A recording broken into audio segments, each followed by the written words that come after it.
जे सिनेमे दे विच बैठ के असी अपनियां टेंशनां नूं दूर कर लई हसदे हाँ तो उत्थों बहुत वड्डे मैसेज लैके भी जाने चाहिए ने।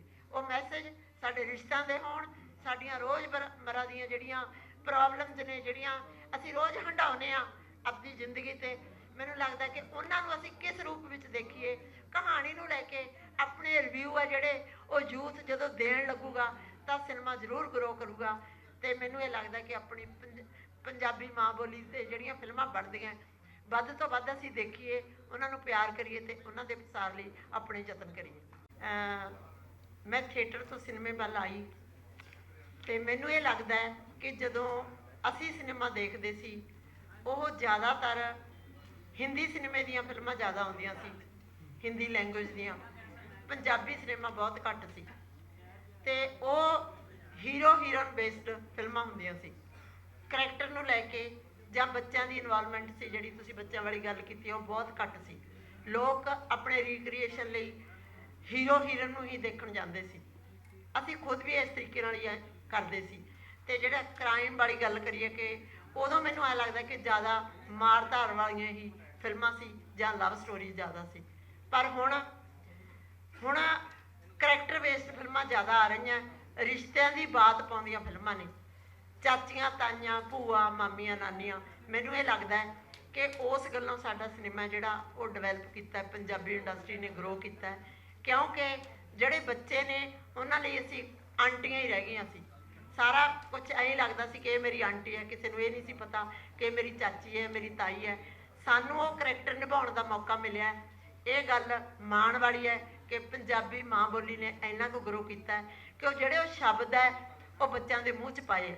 ਮੈਨੂੰ ਇਹ ਲੱਗਦਾ ਕਿ ਲੋਕ ਭਾਵੇਂ ਇੱਥੇ ਬੈਠੇ ਨੇ ਭਾਵੇਂ ਹੋਰ ਮੁਲਕਾਂ ਵਿੱਚ ਬੈਠੇ ਨੇ, ਆਪਣੀ ਭਾਸ਼ਾ ਜਦੋਂ ਬੱਚੇ ਬੋਲਦੇ ਨੇ ਉਹਨਾਂ ਮੁਲਕਾਂ ਦੀ, ਤਾਂ ਸਿਨੇਮਾ ਇੱਕ ਇਹੋ ਜਿਹੀ ਚੀਜ਼ ਹੈ ਕਿ ਉਹ ਡਾਇਲੋਗ ਡਿਲੀਵਰੀ ਜਾਂ ਬੋਡੀ ਲੈਂਗੁਏਜ ਤੋਂ ਬਹੁਤ ਕੁਝ ਸਿੱਖ ਜਾਂਦੇ ਨੇ।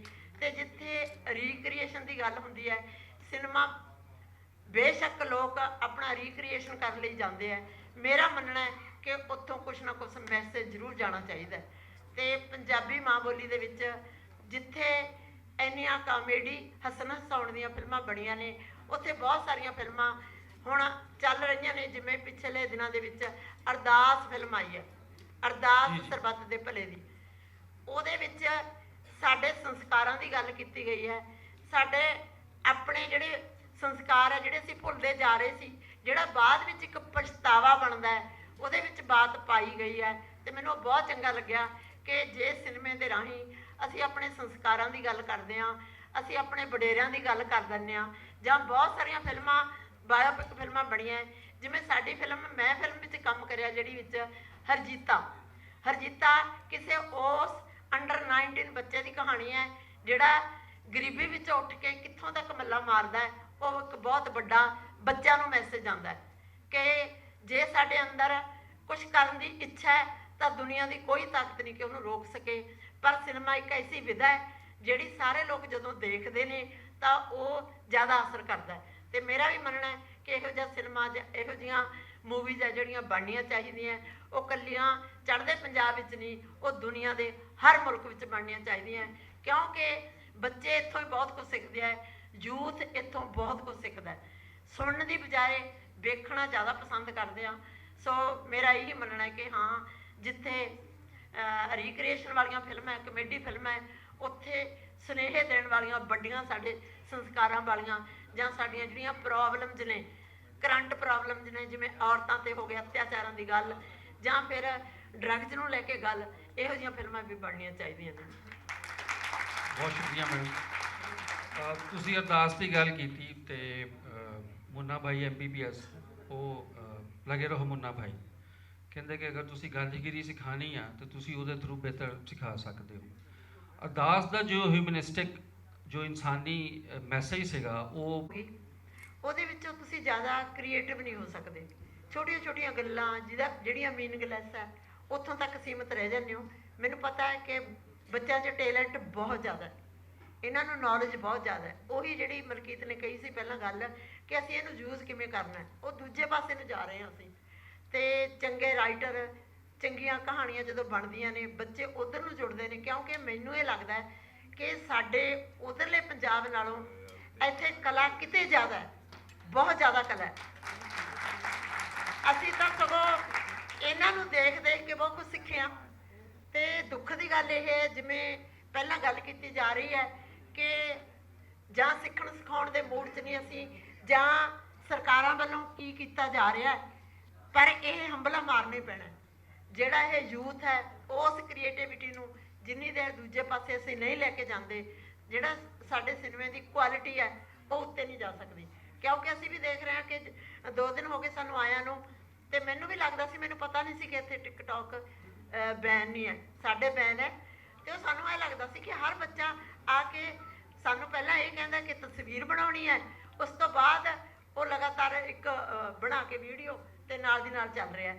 ਤੇ ਕਈ ਵਾਰੀ ਅਸੀਂ ਉਹਨੂੰ ਹਾਸੇ ਮਜ਼ਾਕ 'ਚ ਬਹੁਤ ਉਲਟ ਪਾਸੇ ਨੂੰ ਲੈ ਜਾਂਦੇ ਹਾਂ।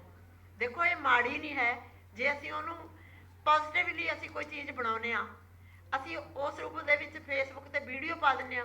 ਵੀਡੀਓ ਵੀ ਕਈ ਤਰੀਕਿਆਂ ਦੀਆਂ, ਬਹੁਤ ਕੁਝ ਇਹੋ ਜਿਹੀਆਂ ਵੀਡੀਓਜ਼ ਨੇ ਜਿਹੜੀਆਂ ਸਾਡਾ ਨੁਕਸਾਨ ਕਰ ਜਾਂਦੀਆਂ ਨੇ, ਪਰ ਬਹੁਤ ਕੁਝ ਇਹੋ ਜਿਹਾ ਵੀ ਹੈ। ਮੈਂ ਅੱਜ ਇਹੀ ਕਹਿਣਾ ਚਾਹੁੰਦੀ ਹਾਂ ਕਿ ਯੂਥ ਦੇ ਹੱਥਾਂ ਵਿੱਚ ਜੇ ਮੋਬਾਈਲ ਹੈ, ਜੇ ਉਹ ਉਸ ਤਰੀਕੇ ਨਾਲ ਟਿਕਟੌਕ ਬਣਾਉਂਦੇ ਨੇ, ਤਾਂ ਉਹਨਾਂ ਨੂੰ ਇਹ ਲੱਗੇ ਕਿ ਅਸੀਂ ਉਹਨੂੰ ਇੱਥੋਂ ਤੱਕ ਲਿਜਾ ਸਕਦੇ ਹਾਂ, ਸਿਨੇਮੇ ਤੱਕ।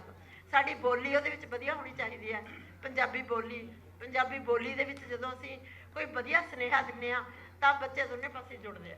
ਮੈਨੂੰ ਇਹ ਲੱਗਦਾ ਕਿ ਜਿਹੜੀ ਇਹ ਚੀਪ ਗੱਲਾਂ ਇਹਨਾਂ ਤੋਂ ਸਾਨੂੰ ਗੁਰੇਜ਼ ਕਰਨਾ ਚਾਹੀਦਾ ਹੈ, ਤਾਂ ਹੀ ਅਸੀਂ ਆਪਦੀ ਮਾਂ ਬੋਲੀ ਨਾਲ ਵਫਾ ਕਮਾ ਸਕਦੇ ਹਾਂ। ਅੱਛਾ ਧੋਨੀ ਸਾਹਿਬ, ਤੁਸੀਂ ਸਿਨੇਮਾ ਦਾ ਅਗਰ ਨਵਾਂ ਇੱਕ ਅੰਗ ਦੇਖਿਆ ਹੋਵੇ? ਹਾਂਜੀ, ਮੈਨੂੰ ਇਹ ਲੱਗਦਾ ਹੈ ਕਿ ਜਿਹੜਾ ਅੱਜ ਦੇ ਸਮੇਂ ਦੇ ਵਿੱਚ ਸਾਡੇ ਰਿਸ਼ਤੇ ਖਤਮ ਹੋ ਰਹੇ ਨੇ, ਭਾਵੇਂ ਉਹ ਮਾਂ-ਬਾਪ ਨਾਲ ਹੋਣ, ਜਾਂ ਉਹ ਪਤੀ ਪਤਨੀ ਦਾ ਹੋਣ, ਜਾਂ ਆਂਢ ਗੁਆਂਢ ਨਾਲ ਹੋਣ, ਜਾਂ ਸਮਾਜ ਨਾਲ ਹੋਣ, ਅਸੀਂ ਇਕੱਲੇ ਹੋ ਗਏ। ਤੇ ਮੈਨੂੰ ਇਹ ਲੱਗਦਾ ਹੈ ਕਿ ਯੂਥ ਨੂੰ ਉਹਨਾਂ ਫਿਲਮਾਂ ਦੇਖ ਕੇ, ਜਿਵੇਂ ਮੋਬਾਈਲ ਦੇ ਉੱਤੇ ਉਹ ਜੋ ਸੋਸ਼ਲ ਮੀਡੀਆ ਵਰਤ ਰਹੇ ਨੇ, ਤਾਂ ਉਹਦਾ ਰਿਵਿਊ ਕਰਕੇ ਸੱਚੇ ਦਿਲੋਂ ਉਹ ਰਿਵਿਊ ਲਿਖਣੇ ਚਾਹੀਦੇ ਆ। ਮੈਂ ਨਹੀਂ ਕਹਿੰਦੀ ਕਿ ਗੁਰਬਾਣੀ ਵੀ ਕਹਿੰਦੀ ਹੈ ਹੱਸਣਾ ਖੇਡਣਾ ਮਨ ਦਾ ਚਾਓ। ਜੇ ਸਿਨੇਮੇ ਦੇ ਵਿੱਚ ਬੈਠ ਕੇ ਅਸੀਂ ਆਪਣੀਆਂ ਟੈਨਸ਼ਨਾਂ ਨੂੰ ਦੂਰ ਕਰਨ ਲਈ ਹੱਸਦੇ ਹਾਂ, ਤਾਂ ਉੱਥੋਂ ਬਹੁਤ ਵੱਡੇ ਮੈਸੇਜ ਲੈ ਕੇ ਵੀ ਜਾਣੇ ਚਾਹੀਦੇ ਨੇ। ਉਹ ਮੈਸੇਜ ਸਾਡੇ ਰਿਸ਼ਤਿਆਂ ਦੇ ਹੋਣ, ਸਾਡੀਆਂ ਰੋਜ਼ਮर्रा ਦੀਆਂ ਜਿਹੜੀਆਂ ਪ੍ਰੋਬਲਮਸ ਨੇ, ਜਿਹੜੀਆਂ ਅਸੀਂ ਰੋਜ਼ ਹੰਡਾਉਂਦੇ ਹਾਂ ਆਪਣੀ ਜ਼ਿੰਦਗੀ ਤੇ, ਮੈਨੂੰ ਲੱਗਦਾ ਕਿ ਉਹਨਾਂ ਨੂੰ ਅਸੀਂ ਕਿਸ ਰੂਪ ਵਿੱਚ ਦੇਖੀਏ। ਕਹਾਣੀ ਨੂੰ ਲੈ ਕੇ ਆਪਣੇ ਰਿਵਿਊ ਆ ਜਿਹੜੇ, ਉਹ ਯੂਥ ਜਦੋਂ ਦੇਣ ਲੱਗੂਗਾ ਤਾਂ ਸਿਨੇਮਾ ਜ਼ਰੂਰ ਗਰੋ ਕਰੂਗਾ। ਤੇ ਮੈਨੂੰ ਇਹ ਲੱਗਦਾ ਕਿ ਆਪਣੀ ਪੰਜਾਬੀ ਮਾਂ ਬੋਲੀ ਤੇ ਜਿਹੜੀਆਂ ਫਿਲਮਾਂ ਬਣਦੀਆਂ, ਵੱਧ ਤੋਂ ਵੱਧ ਅਸੀਂ ਦੇਖੀਏ, ਉਹਨਾਂ ਨੂੰ ਪਿਆਰ ਕਰੀਏ ਤੇ ਉਹਨਾਂ ਦੇ ਪ੍ਰਸਾਰ ਲਈ ਆਪਣੇ ਯਤਨ ਕਰੀਏ।